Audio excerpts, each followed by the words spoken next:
Soraya, tudo bem? Bom dia a todos vocês aí que vão nos assistir. Eu sou Carlos Romero Rossi, sou psicanalista, neuropsicólogo e professor de psicanálise também. E temos aqui a Soraya. Quem é a Soraya? A Soraya é aluna do professor Carlos. Mas o que a Soraya faz? Eu sou fisioterapeuta, né, por formação, e depois de muitos anos eu comecei a estudar acupuntura e sempre gostei dessa parte de psicologia, de psicanálise, essa coisa mais yin-yang. E aí conheci o professor através de pacientes meus que tratam com ele e estamos aqui em busca de um melhor universo, melhor universo dentro da gente, né? É isso. Que legal. Olha só, gente, olha que coisa linda, interpretação de sonhos de Freud. Eu falo que é a Bíblia da psicanálise, tá? Isso aqui é a Bíblia da psicanálise. E existem outros livros importantíssimos, mas a Bíblia da psicanálise é bem interessante. Vamos falar, a gente ficou de... Nós combinamos, mas assim, é um combinado que às vezes não vai nem ser muito dentro do combinado porque a coisa flui. Eu acho que a conversa flui. Bom, mas o assunto nosso é carência. E no olhar psicanalítico, o que traz a carência e quais são, por onde ela vai escapar a energia, né? Porque na verdade, quando o Freud fala de libido, ele não fala no sentido literal da palavra com conotação sexual. Ele fala no sentido de energia, de você canalizar a sua energia em alguma coisa que vem aí da questão vegetal, de objetos, símbolos, enfim. Bom, Soraya, então a questão da carência. Como que você enxerga a carência? Eu acho que é humano, né? É a necessidade da gente querer mais, talvez, né? A gente nunca tá... Eu não sou carente, eu sou absoluto, eu sou perfeito, tudo que eu faço tá bom. A gente sempre quer melhor. E a gente quer do outro, às vezes, o que eu dou, e o outro não enxerga, mas eu quero. Eu acho que carência é isso, é falta de preencher vazios. Mas preencher vazios em quem, do que? Acho que de cada um. Às vezes dentro de si mesmo? Dentro. Não é, às vezes você quer fora, mas é o que está dentro. Eu quero ter aquilo, mas é uma coisa que está vazia dentro de você. Então me falta aquilo. Então, eu quero um carro X. Mas é isso, eu preciso de um carro para preencher esse vazio, ou mostrar para alguma coisa, para mim mesmo. Eu acho a carência importante. Ela não pode ter um excesso. Né? Isso faz você também sair do lugar, procurar. Então tudo tem, eu falo, a criatividade, né? Ela é importante, se ele for criativo. Tá, como que você vê, eu vou falar depois do olhar psicanalítico, mas eu quero que você me passe um pouco do seu olhar, da sua experiência. No olhar, eu estou falando da questão da, como você como fisioterapeuta, com outras especializações, inclusive a acupuntura, medicina Ayurveda, né? Que eu acho bem interessante, é assim. A carência manifesta em alguma parte do corpo que dá, visivelmente, patologicamente, dá para você perceber? Tá, a gente acha que é só o coração. Tá. Só que o coração, ele passa por vários canais, que a gente fala. É como se a gente acendesse a luz no interruptor e ela acendesse a luz lá. É esse canal que leva. Então, e leva de onde para onde? A carência? Porque tem a carência sem coragem, né? Eu sou carente e não sou corajoso, né? Eu sou carente e sou nervoso. Eu sou carente, então ela leva vários pontos. A carência com medo, por exemplo, medo de fazer, ele leva muito numa infecção renal, né? As pedras nos rins. Um carente raivoso, que acha que o universo não contribui com ele tem estresse, ele tem raiva, ele é negativo, já vai com o fígado. Então tem bastante problemas na parte de fígado. Então, nessa outra parte da medicina, a gente vê esses órgãos físicos no nosso psicológico. Então, vamos voltar aqui que eu achei interessante. Então, quer dizer que a maior manifestação da carência é no fígado? Se for uma carência raivosa, estressada, aquele carente raivoso, é fígado. Se é aquele carente medroso, que quer que as pessoas veem, que as pessoas fazem, que ele é um coitadinho, oh meu Deus, tudo é comigo, já é no rim. Na mulher, por exemplo, a gente também tem que ver isso, né, de sexo. o sexo masculino e feminino, a gente fala que sempre o feminino é mais terno, é mais carente, então acaba também mexendo na parte do intestino, porque no intestino grosso, que é onde, né, ela é mais ressecada. Você pode ver que 60% das mulheres tem um ressecamento. Você está sendo bem, 60% eu acho que você está sendo bem generosa, né? Porque assim, de 10 mulheres que eu atendo no consultório, 11 tem problemas intestinais. De ressecamento, eu falei Tá ligado mais a quê? Estou falando da acupuntura, depois eu vou falar um pouquinho da linguagem psicanalítica. A acupuntura é o pensamento, né? O nosso cérebro, que a gente pensa, que a gente fala inconsciente, consciente, na psicanálise. E o que a psicanálise está te ajudando nisso também, né? Nossa, tá me ajudando em tudo. Assim, eu tô achando que eu achava um monte de coisa, hoje eu tenho certeza. A psicanálise abriu para mim essa possibilidade que eu posso ser assim e tá gostoso. Eu não preciso ficar segurando tudo. Então, nesse soltar para a vida, eu tô soltando. Eu vejo assim, todo dia de manhã eu consigo ir. Vamos dizer assim, que 60%, 70% eu tô indo de manhã. Aqui é como se eu estivesse aliviando minha alma, ficando leve. Mas quem me deu essa leveza?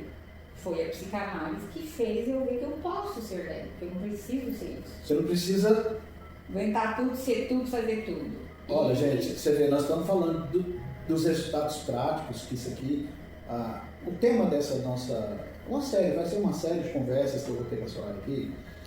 Na verdade, nós estamos fazendo supervisão, nós estamos fazendo análise. E nós estamos, essa série vai ser psicanálise na prática. Então vai ser uma série de vídeos que nós vamos estar tratando de muitos aspectos. Nós estamos falando de carência. Olha onde que a carência já levou assunto para anos, né? Porque olha o que é carência, né? Então, Então você falou da carência raivosa, que afeta o fígado, né? A carência de dependência no sentido de vitimização afeta o rim e intestino, né? Mais alguma coisa assim que em questão de órgãos, diretamente a carência afeta? Tudo diretamente, está interligado. É porque cada um tem uma persona, né? Tem um jeito de ser. E aí leva para esses caminhos. Onde é que você arrumou essa palavra persona? Me conta aí. Eu gosto. Eu acho que dá uma coisa assim. Mas você arrumou de onde é isso? Pode ser que eu estava guardado e agora para vocês terem ideia, os meus pacientes agora pensavam assim, nossa, você já está falando como psicanalista. Antes eu falava, a coisa era no mesmo caminho, mas eu usava às vezes uma palavra, e aí eles sabem, já está virando psicanalista, né? Porque a persona vem de Jung, né? Eu sou apaixonada por ele. Pois é, porque assim, Jung que fala das personas, que são as máscaras sociais que a gente veste, né? No consultório a gente tem uma persona, né, do profissional, na rua a gente tem outra persona, dentro de casa, né? Tem as personas da mãe, do pai. Eu falo, por isso que tratar alguém da sua família é complicado, porque lá você tem essa persona de mãe, ou persona de vó. E você não está livre das personas para poder. Não dá para você ficar arrancando. Agora eu sou cebola. Fala comprar cebola, mãe. Lá eu sou essa. E na verdade ele fala realmente das camadas da cebola, né? Então cada camada é uma persona que nós temos.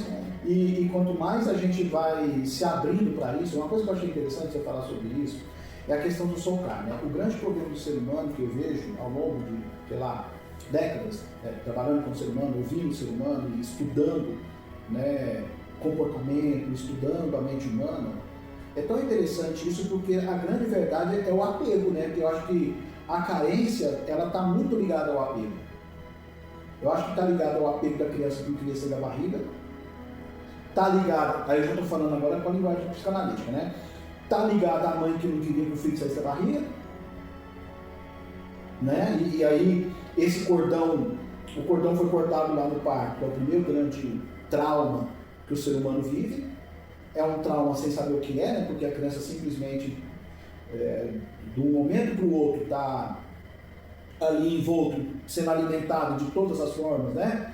Dentro da barriga da mãe, confortável, tudo quentinho e tal, e de repente tem que viver o diferente, né? Porque aqui fora é tudo diferente, tem que lutar para sobreviver, tem que chorar para mamar, tem que lutar para respirar, porque não precisava de respirar dentro da barriga, porque já era alimentado, e agora... Só que a gente está falando isso biologicamente, mas a gente trazendo isso para a parte mais subjetiva, a parte mais da psique, e mais emocional, todos esses processos estão acontecendo simultaneamente. Muitas vezes a criança, se a mãe não deu essa autonomia para essa criança crescer, para essa criança desenvolver, essa criança ela vai ser uma eterna criança, porque ela sempre vai precisar do cordão e da alimentação da mãe, né? Eu acho assim, você falou de trauma, né? Que é um trauma, mas eu acho que o cordão é uma libertação. É a partir dali, quando eu sou cortada, que eu vou. Aí tem aquilo, porque eu fui gerada. Poderíamos chamar de um trauma libertador? Isso.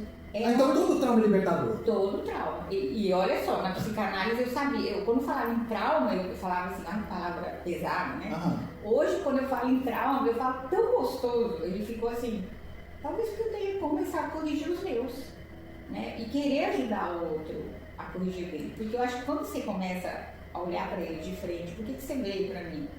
É isso que eu preciso fazer? Fica muito mais gostoso. É igual saber tabuada, né? Eu lembro quando meus filhos iam para a escola, eu falava, como é que foi a prova de matemática? Quem tem mais dificuldade? Eu falava, deu tudo certo, foi fácil. Por quê? Porque ele estudou.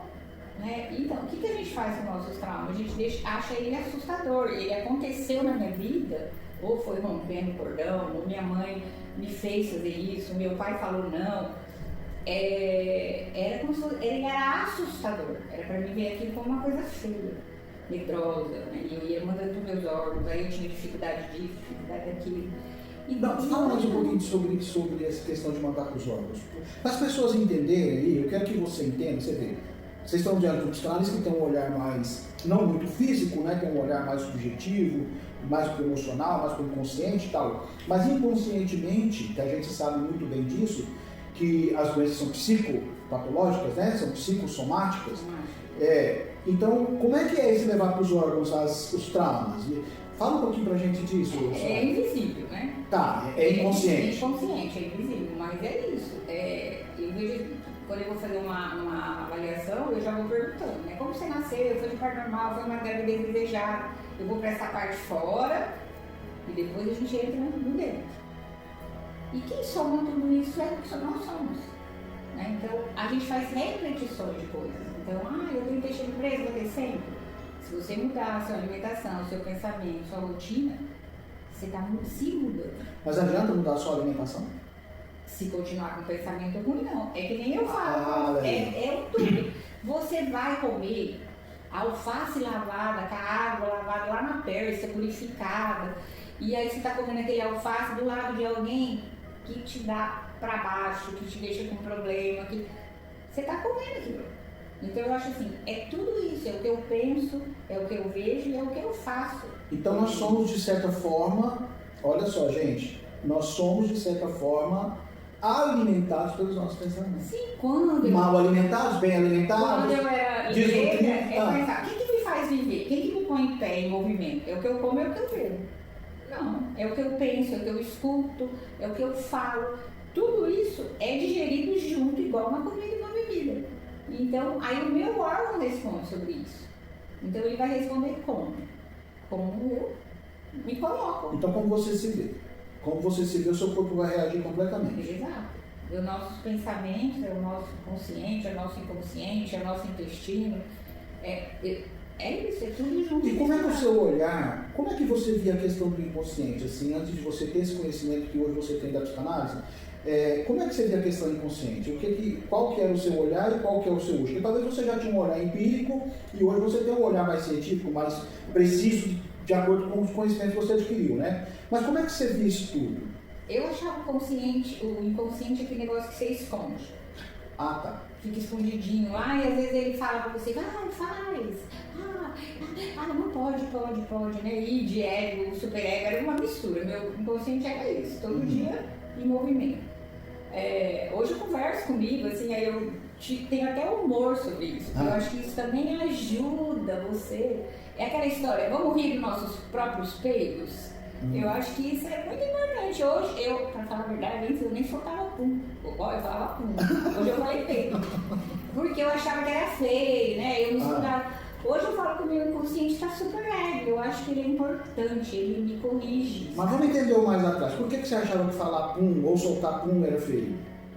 Não, soltar pum era feio porque era fedido, era feio. Tá, mas quem te ensinou isso? Minha mãe. Tá. Aí que tá, olha aqui, então quer dizer que não é uma coisa sua. Não, a minha mãe você pegou de alguém. Lógico, a gente, peraí, se eu tivesse uma mãe mais liberal, uma mãe mais aberta, gente, se eu tivesse uma mãe mais liberal, mais aberta, hoje eles iriam me prender. Sorte que ela me segurou um pouco e agora eu tô soltando, porque as coisas que eu penso hoje no meu inconsciente, no meu consciente, se naquela época ela não me segurou, acho que talvez foi por isso. Bom, Soraya, vamos não entrando nisso, né? Assim, eu não quero te expor nem nada no sentido assim, porque eu te conheço um pouco por causa das análises e tal, mas vamos assim, mas você sempre foi fora da caixa. Além da Não, coisa. eu sempre quis estar fora da caixa. Ah, tá. Então fala um pouquinho sobre isso aí. O que eu falo? Eu falo isso com meus pacientes, porque a vida inteira eu ia até acima na caixa e voltava na caixa. Por quê? Porque eu era representada por isso. Bom, mas para quem está nos assistindo entender o que é a caixa, o que é a caixa para você? Eu falo que é o universo, é minha casa, é minha moradia, sou eu. Aham. Então eu sempre... Mas então você não tinha coragem de pôr para fora quem você era? Inteira não. Ah, tá. Aí, quando eu comecei a pôr pra fora, aí vinha os julgamentos. A pessoa falou aquilo de mim, porque eu tinha saído, mas ainda não estava preparada. Hoje eu tô assim, gente, eu acho que sair fora da caixa não é surtar, não tem aquele livro, foda-se, não é isso. É você sair recebendo esses julgamentos, essas críticas de quem fala de você, eu queria ser aquilo, eu nunca seria aquilo, tá tudo bem. Ou seja, o que o outro fala não tem muito a respeito de você, de mim. Acho que vem. O outro quando fala, vem, porque se eu tenho aquele julgamento do passado, ele dá um impactozinho. Mas aí eu volto para esse consciente e falo assim, não, mas isso é dele também. Isso sou eu. A minha intenção foi a melhor para comigo e para com o universo. Na inteligência emocional, o Daniel Goleman, ele fala sobre essa questão, né, que a gestão emocional, ela se dá justamente quando você traz para a consciência a situação que aconteceu e fala, peraí, o que eu decido dessa situação? Eu não sou vítima dessa situação. Quando você deixa de ser vítima e passa a ser protagonista, né? Então isso é gestão emocional.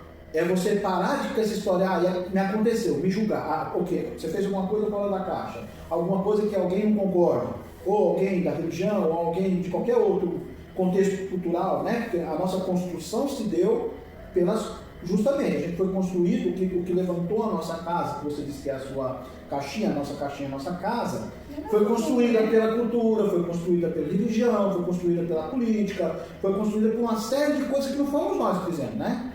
Fizeram em nós. Então, trazer a consciência disso e falar, peraí, isso aqui não é meu. Né? Essa questão aí, que a gente falou das depressões, que a gente é reprimido o tempo todo. Pelo super-ego. Não posso isso, não posso aquilo, se eu fizer isso vai dar aquilo, não sei o quê. E fica essa guerra, que a gente chama de incongruência psíquica, essa guerra do não posso porque eu quero, porque eu quero, que é o nosso id, quero. Mas aí vem o super-ego, não pode. E isso adoece, em vários aspectos, né?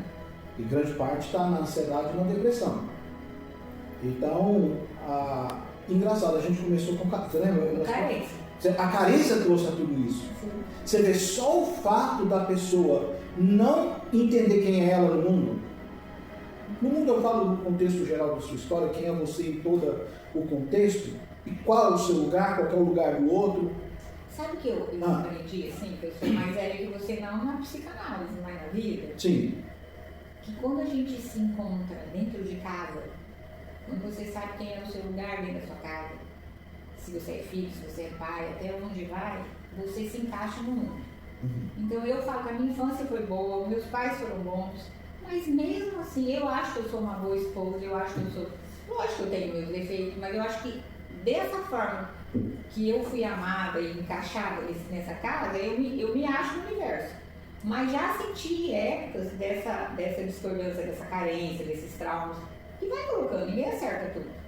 Só que eu não posso pegar aquilo e resumir aquele trauma na minha vida. Né? Eu não posso. Então eu não sou o trauma que eu vivi. Não. E aí você tem que fazer essa transformação. Por que a gente veio no mundo? Para aprender. Já tem outros teóricos. Um dia uma outra aluna minha me fez uma série de questionamentos.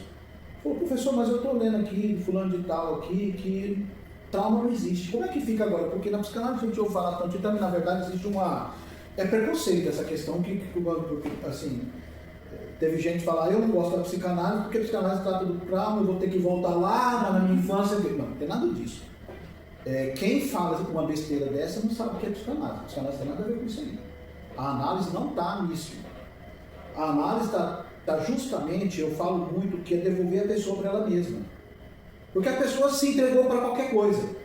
Se entregou para a religião, se entregou para a cultura, se entregou para o outro, para a moral, para a maioria, né? Que moral vem de maioria. As pessoas não sabem o que é moral, né? Moral vem de maioria. É o que a maioria decidiu e uma massa aceitou. Isso também está no livro. A psicologia das massas e a análise do eu está totalmente falando sobre essa questão das massas, né? Porque a pessoa, até para se sentir aceita, para se sentir validada, ela precisa de uma massa. A massa que a gente fala é um conjunto de pessoas, que pode ser a família, pode ser o contexto religioso, a comunidade religiosa. Pode entrar aí como precisa de um líder? Precisa de um líder. E o único líder que eu preciso da minha existência sou eu. Mas a gente espelha em alguns, né? Sim, a gente espera. Uma coisa é você esperar. Porque é importante você pegar, principalmente, você esperar em alguém que já alcançou aquilo que você quer alcançar. Mas que não sou eu. Que não sou eu. Eu preciso ter essa... Não sou eu, mas sou eu espelhado no outro, né? É o que eu quero ser. É o que Lacan falou muito no estágio do espelho, né? Então o estágio do espelho é justamente a questão de espelhar. E que a neurolinguística vem falando sobre essa questão do espelhamento. Então se eu pego uma pessoa que eu vejo que já alcançou o que eu quero, onde eu quero chegar, eu me espelhar os comportamentos, a coisa, facilita o processo de eu me encontrar naquilo. É bem diferente do fato de eu repetir padrões inconscientes que me levam a lugar A, lugar B, lugar X, Y. Mas o senhor acha que a gente procura um líder aí, um espelho, de coisas assim, às vezes a gente procura a pessoa errada? A maioria das vezes. Às vezes a gente vai para uma religião, que a gente quer encontrar a paz, a tranquilidade. Mas às vezes eu ando com uma pessoa totalmente que vai me tirar daquilo, mas de repente eu quero sentir aquilo. Já vem de uma carência? Aí vem da questão o seguinte: a maioria das pessoas que eu vejo, às vezes acontece comigo mesmo, com você. Não estou aqui para contar dedo para ninguém. Aqui nós estamos falando da gente, do ser humano. Então, nós temos uma necessidade, para se sentir validado, às vezes você tem que se desvalidar para sentir validado na vida do outro. Então, essa desvalorização que a gente faz da gente para caber no mundo do outro, nem sempre é perceptível. Porque quando você percebe, a primeira coisa que acontece é a revolta. Que babaca que eu fui. Que idiota que eu fui.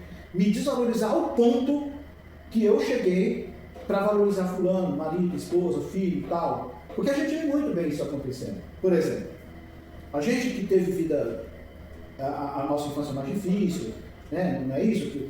A desculpa que se dá, por exemplo, já se diz aí, né? Tempos difíceis formam homens fortes. Homens fortes criam filhos fracos. E homens fracos criam tempos difíceis, que esses tempos difíceis vão criar homens fortes, é um ciclo vicioso social. Né? Então veja bem, então os tempos difíceis de formar esses homens fortes, por exemplo, pode ter sido nossos pais, ou nós queremos alguma coisa para os nossos filhos nesse sentido, o que é que vai acontecer? Quantas vezes eu me anulei como pai? Eu falo de mim, quantas vezes eu, lá em Goiânia, eu fui a pé do meu trabalho para casa para economizar o dinheiro da passagem do Tocom, levar um pão, levar um leite, levar uma carne para casa. Tá entendendo como é que é? Então, mas é tão engraçado, eu já não tive essa dificuldade. Sim. Mas eu sempre soube que lá quem trabalhava era meu pai, né? Eu sempre vi isso. Como que eu via se eu não sentia? É da pessoa, né? Era meu, disso, de dividir, de saber, ó, eu não vou comer toda a comida, eu vou deixar com meus irmãos. Eu fazia isso, eu sou a caçula de casa. E eu já sabia, aí eu penso assim, gente, deve ser de alguma reencadernação. Mas você sabe o que acontece? Aí a gente vai ter que ir para Jung. Você vê que eu gosto dele, né? O Jung fala do inconsciente coletivo. E até mesmo o professor Enéas, professor de medicina, para mim, um dos homens mais brilhantes. Ele deu aula para meu marido. Pois é, então só para você ver, acho que ele deu aula para a maioria da geração dos 30 anos atrás aí, né? Então eu estou dizendo assim, Enéas fez uma uma observação tão grande do nosso DNA, né, das perninhas, do negócio, não sei nem os nomes certos disso. Teve um tempo que eu sabia, hoje eu não estou mais muito interessado. Mas é tão importante. É tão importante, mas assim, mas a reflexão que ele fez a respeito disso, que o nosso DNA já carrega muita coisa. E carrega muita coisa de onde? E onde chamou isso de inconsciente coletivo. Então, o inconsciente coletivo é um inconsciente que carrega, é uma nuvem de informação que carrega informações de séculos e séculos e séculos e milênios. Entende? É aquela história de, parece que eu já vivi isso aqui, eu já passei já vi essa pessoa e tal. Então, o que acontece? Isso é muito subjetivo, muito maluco a gente vir falar dessas coisas, que a gente está muito voltado. Eu estava comentando, nós nos tornamos tão materialistas, mas tão materialistas, que hoje a gente não consegue olhar as coisas vendo como onda. E quanto mais eu estudo física quântica, mecânica quântica, neurociência, tudo vem convergindo para quê? Para energia. Você sabe que você veio na minha vida, veio trabalhar comigo, essa parte, essa coisa mais atual agora. Porque eu falo que eu sou uma espirituosa, assim. Espiritualista? Isso. Por causa, você falou hoje, antes da gente começar a nossa aula, de que a gente não é só passado, não é passado. O passado, na verdade, é uma convenção. Tudo no nossa mente só acontece agora. O nosso cérebro só codifica o agora. Mas aí eu fiquei pensando, eu gosto muito do passado, porque ele me traz para o hoje o que eu quero e o que eu não quero. Eu estava assistindo uma live do Augusto Cury agora recentemente, gente. Acho que essa semana eu estava assistindo uma live do Augusto Cury, e agora é interessante que ele está fazendo muita live aí nos podcasts aí, dos maiores podcasts do Brasil. E o Augusto Cury, eu comecei a estudar o Augusto Cury, ele teve uma especialização chamada Inteligência Emocional, Gestão das Emoções, e eu fiz essa especialização em 2018. E interessante que eu comecei a assistir, quando eu estava fazendo minha tese de doutorado, eu passei 2 anos praticamente sem dormir, então as madrugadas eu passava na madrugada inteira assistindo. E eu percebi uma coisa, o que os maiores professores do mundo faziam? Lives de madrugada. Eu assisti live do Daí Ribeiro, 3 da manhã, Augusto Cury e tantos outros pensadores aí, teóricos, né? Eu assisti de madrugada, ao vivo, e depois virou curso. Então, quando eu fiz a especialização do Augusto Cury, foi justamente, eu falei, gente, eu já assisti essa aula. Mas é porque eu já tinha assistido das madrugadas, e quando eu fiz a especialização, eu nunca tinha assistido. Estava lá. Aulas que ele fez na Inglaterra, ele fez em vários países, né? E depois disso pegou tudo e formatou no curso. Então, assim, só para você ter noção disso, então eu estava assistindo a live do Augusto Cury agora, e ele estava falando sobre isso. O nosso passado explica o nosso presente, mas ele nunca vai explicar o nosso futuro. Não, mas eu acho que o futuro tem isso, olha só. Não, mas o que explica o nosso futuro é o meu presente, que vai se tornar passado para o presente que será o futuro. Deixou todo mundo. Mas é o que eu falo. Mas vamos entender melhor um pouquinho isso? Porque assim, é uma coisa interessante que você falou aqui agora, porque assim, eu gosto da discordância. Por quê? Não é da discordância. Talvez você discorde de mim porque você não entendeu o que eu falei. Você discordou porque você não entendeu essa frase do Augusto Cury, mas ele passou horas explicando o que ele falou em uma frase. Então não adianta eu falar uma frase aqui solta e a pessoa não concorda com isso. O que ele estava falando, o que é o passado? Foi o hoje que eu vivi em algum momento. E para o nosso cérebro, não existe passado e nem futuro. Para o nosso cérebro? Sim, o nosso cérebro não codifica, ele não identifica. O que é, o que foi? Não, o nosso cérebro... Até porque quando faz alguma coisa, uma fala, um cheiro, uma música... Te traz. Mas te traz para onde? Te traz para o agora. E não é trazer, te levar... Porque as pessoas falam muito da questão de levar para o passado. Não, nada me leva para o passado. Não, eu também acho que não soube me expressar. É isso mesmo. O passado vem agora. Vem à tona no presente.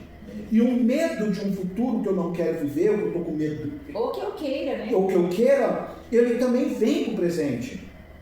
E isso também pode atrapalhar. Que também pode atrapalhar. Ou pode, já agora, no curso de mestrado, né, na minha turma de mestrado, a gente adotou um livro do Dr. Joe Dispenza, e que ele fala que nós podemos fazer que agora tem um mid-multi, né, que é como se a gente escrevesse uma história mid-movie, que a gente, não sei falar o nome direito, mas que a gente pode escrever a história do futuro, trazendo o futuro para cá. Se o meu medo de algo não der certo, de alguma coisa, cria essa realidade em mim, ou para mim, eu vivo e acabo passando, não, aquele negócio não vai dar certo, aí você vai, aí não deu certo, aquele cliente não vai pagar, e aí não paga.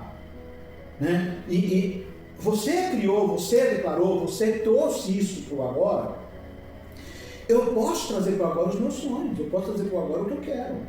De coisas boas. Porque o cérebro determinantemente não identifica. Gente, foi feito experimento com laranja, com copos. Por exemplo, se eu pegar eletrodos aqui e colocar na sua cabeça, aqui, e a gente medir. Põe o copo na sua mão. E você, o que você sente com esse copo, o que você vê, que textura, tal. Vai codificar lá no computador.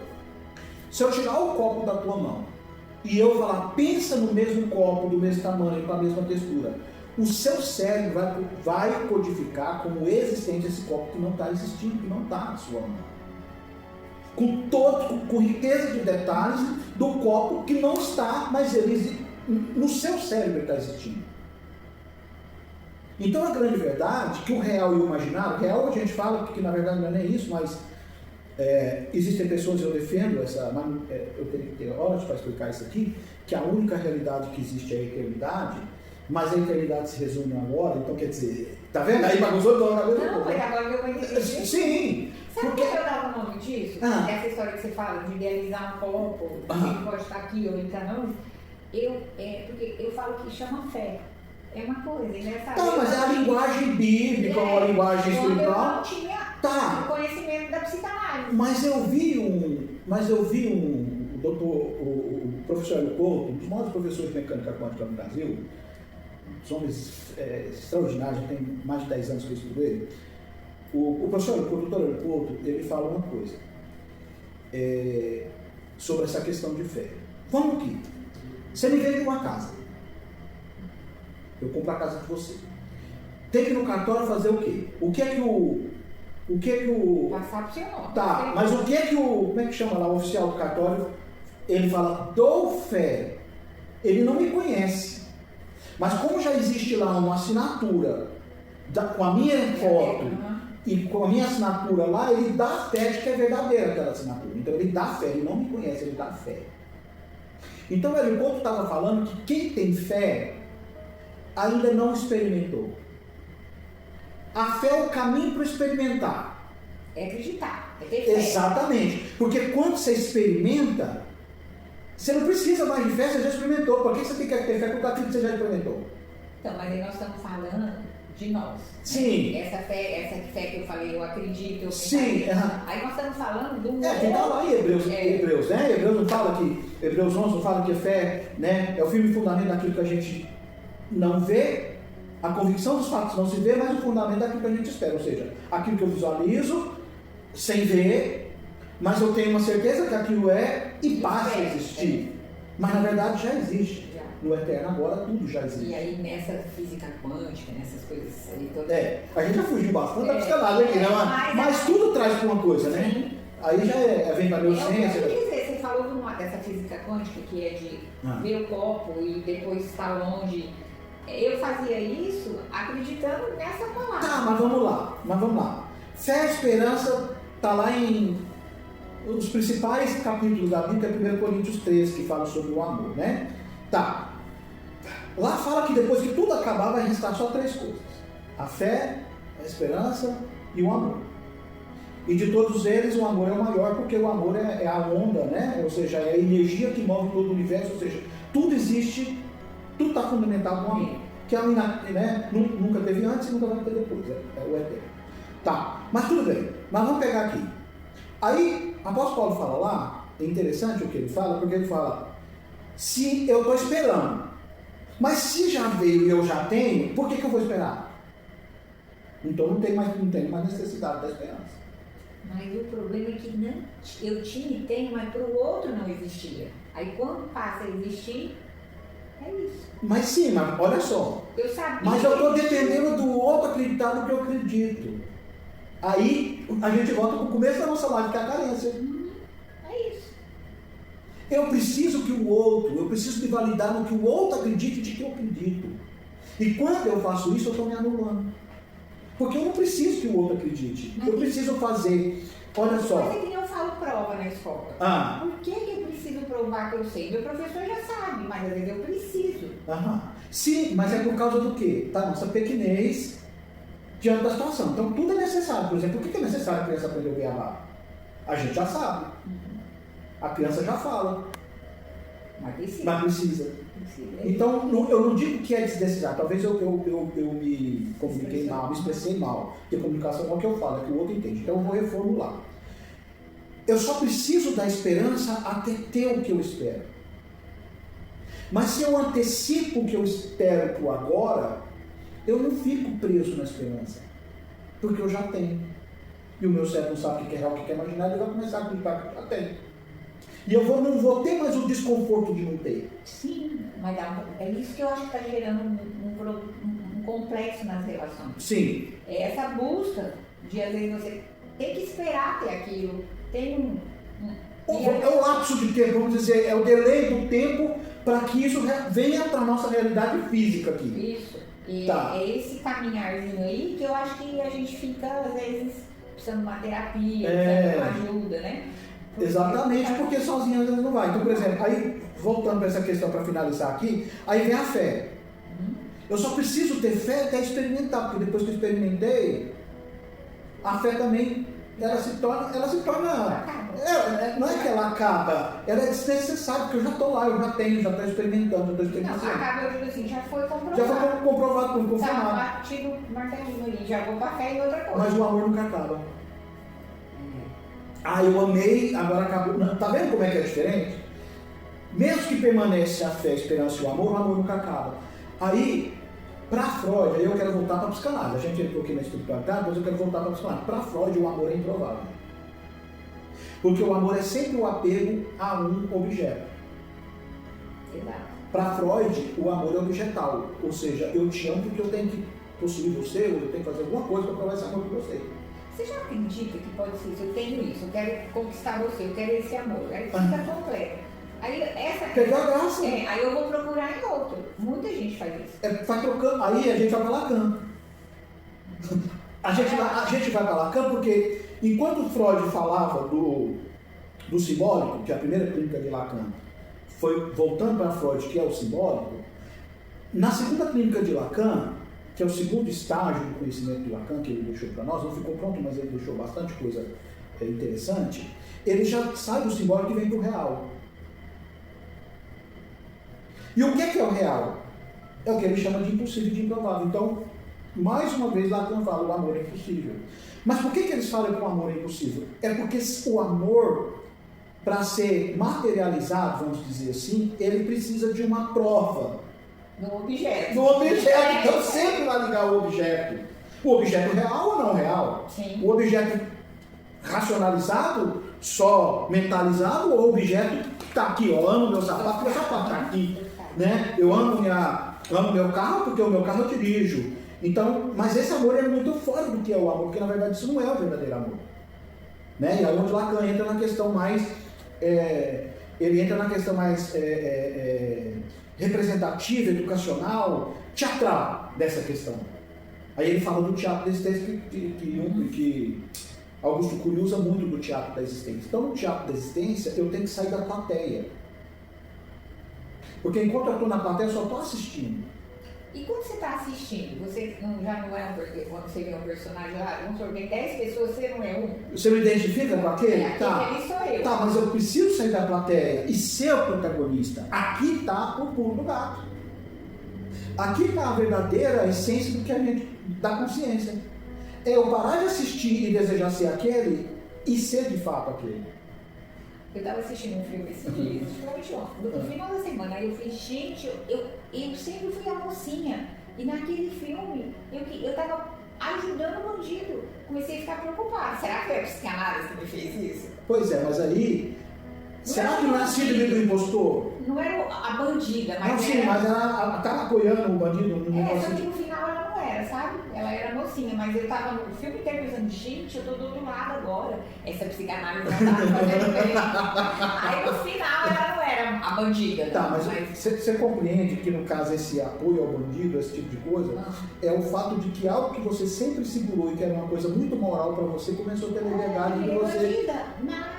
Mas graças a Deus no final ela não era, porque aí eu voltei a ser o que eu era de novo. Pois é, olha lá, porque na verdade você não deixou de ser o que você era, você só observou.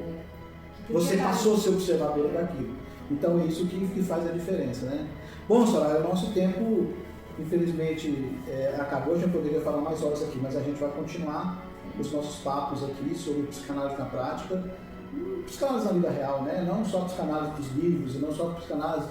Porque o que a gente precisa fazer, o que eu gostaria de fazer, é justamente as pessoas entenderem que psicanálise não é o preconceito em relação à psicanálise se deixou, se tornou. E o mais interessante que eu vi desde o começo da nossa conversa é para você falar que aprendeu a soltar. Porque a carência está ligada ao apego, e o apego não deixa as pessoas soltarem aquilo que não precisa mais ficar segurando. Eu acho que a gente tem noção. Quem se apega se machuca. E muitas vezes acha que é que o outro machucou. Não, você está segurando a corda. Você está segurando a corda, está queimando a sua mão, está machucando. Então quem está machucando sou eu, estou me machucando com o apego. Então fica aqui, né, para você que uma das coisas mais prejudiciais e que está deixando claro que você está em um processo de carência muito grande é o apego nos objetos, naquilo que você se torna como objeto de desejo, muitas vezes realizado ou não realizado, principalmente quando não é realizado, é que vem essa falta, que vem toda essa coisa, está voltando para a carência e o apego, ele só está corroborando para a carência e destruindo o ser humano.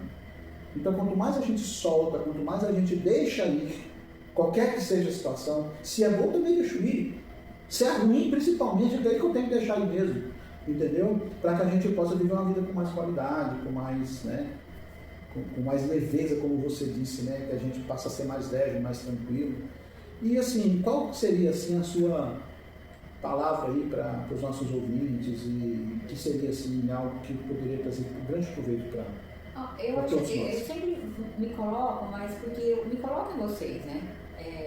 E eu acho que essa fluidez, essa leveza, não é fácil. Porque é o apego, né? A gente apega, vira verdade, fica parte da gente. E às vezes a gente precisa de ajuda, né? Alguém que não é da família, um amigo, porque às vezes quando alguém, essas pessoas que conhecem a gente, sabe que nós temos esse apego, fala, ele tem aquele defeito, ele é isso, não vai ser visto, né? Às vezes a gente precisa de alguém do lado de fora, que nem eu fui conhecer um professor. Eu já sabia um monte de coisa, mas eu queria dessa permissão dele falar, isso é... E foi então, algumas palavras, e até algumas palavras que ele me fala, eu vou pra casa. Às vezes eu tô lá sentado fazendo coisa, eu falo, o professor falou que é aquilo que me pega, do jeito que falou de culpa, né? Que tem que ficar leve. Como que eu fico leve? Não é fácil assim. Então às vezes a gente precisa de uma orientação, de alguém mais de fora, né, que vai te ajudar. Porque a história, o apego faz a gente ficar mais duro. E eu falo que a gente precisa ter leveza, pra gente estar leve, a gente tem que estar solto, tem que permitir vir aquilo de alguém, soltar aquilo, é uma troca de coisas. Então se você consegue fazer sozinho, ótimo. Se não, pede ajuda, conversa, fala aquilo que está em você, não tem que esconder. Aqui ninguém está querendo julgar ninguém, eu já era leve, fiquei mais, e isso só estava trazendo coisas boas. Às vezes alguém da minha família está falando, nossa, eu gostava dela daquele jeito, mas depois vai vendo que eu fiquei melhor, né? Porque eu estou melhor, e é isso, vai ver, ela está melhor, eu gostava talvez do que ela me fazia mais, mas ela está bem, eu fico bem, e vai criando leveza para o outro também. Mesmo que eu deixe às vezes a pessoa que eu não deixava fazer lá em casa, eu faço, ela está sentindo que ela precisa mudar também. E isso vai virar um ciclo legal, tá bom? Que coisa boa, gente. Então a gente fica por aqui, um grande abraço para vocês, e isso vai estar no meu YouTube, vai estar no meu Instagram, muito em breve, e vocês terão aí, podem assistir e pegar o que é bom para vocês, e a gente vai ter continuidade com isso aqui, porque a gente sempre vai estar falando aí, psicanálise na prática, psicanálise do nosso dia a dia, psicanálise da vida, enfim, estamos aqui à disposição de vocês. Um grande abraço, um beijo, tchau, tchau, tudo de bom.